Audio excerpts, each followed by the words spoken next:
Hey guys, this is Austin Weaver here. So today I'm going to be showing you guys one of the keys to Anderson Silva's head movement that I found to be very interesting. I've been watching these fights for a long time, and I was always amazed that fighters never seem to figure this out. So I say one of the tricks because Anderson has a lot of tricks under his sleeve. One thing is that he trains a lot of boxing, right? So there's a lot of slips and stuff like that people do in boxing. And one thing that a lot of people don't know that Anderson is actually a 4th degree black belt in Taekwondo. So in Taekwondo, you don't strike with hand strikes to the head, however, kicks are allowed to the head.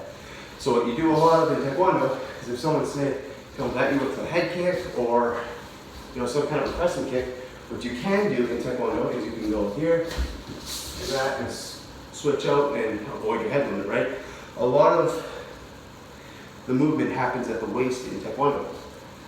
So what I'm going to show you guys is, so watching this from here, if I take the traditional Muay Thai stance, which is what a lot of MMA fighters choose anyway, if I take this stance, my striking range is right here, This is my striking range.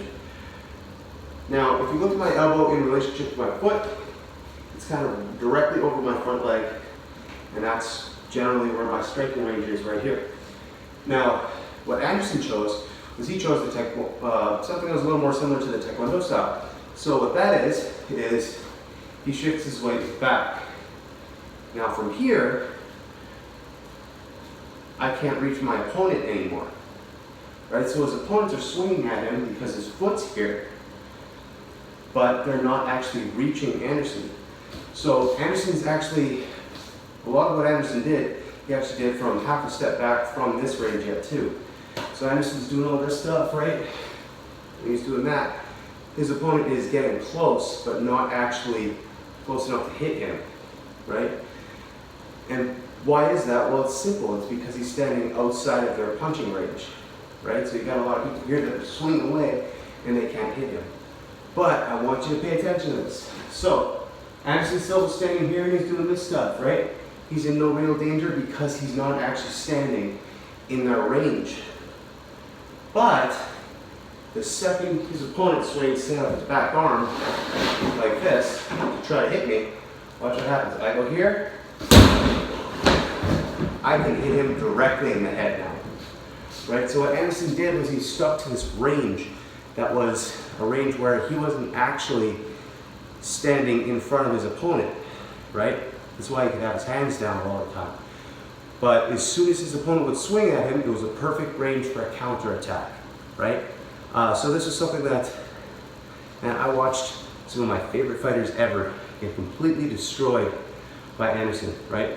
If you go back and you watch and I want to challenge you guys to do this, go back and watch these fights again and just try to look at what I mean. This is one of the things that he did. He did a lot of other things too. But a lot of the time, he wasn't actually even standing in his opponent's range. It was actually only when people started stepping forward that he ended up getting hit, right? So he just completely destroyed people like Forrest Griffin and Yushin Okami, all these really good fighters, Rich Franklin, Vitor Belfort. It was all because of the fact that they stood still and they kept trying to hit him. But who was the first one to give him trouble? It was Chael Sonnen, right? What was Chael Sonnen's game plan? Well, he actually said what his game plan was. His game plan, he said, is to get in his face and hit him, right? So what Chael Sonnen did, he did this, came forward, and did that. Just walked forward and started punching him.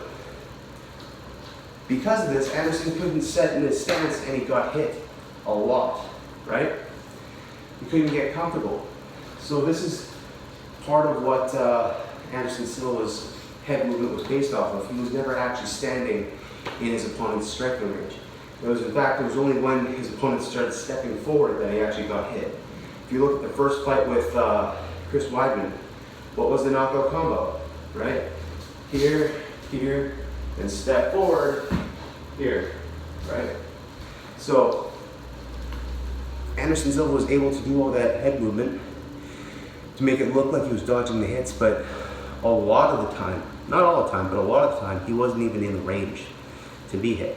It was just one of those tricks that he uses to make himself make his opponents more frustrated, right?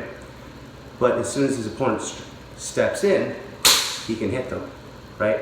So that's part of the thing that I noticed about Anderson Silva's head movement. So that was just part of what made Anderson such a great fighter. So yeah, so I'd like to thank you guys for watching. I'll see you guys next time.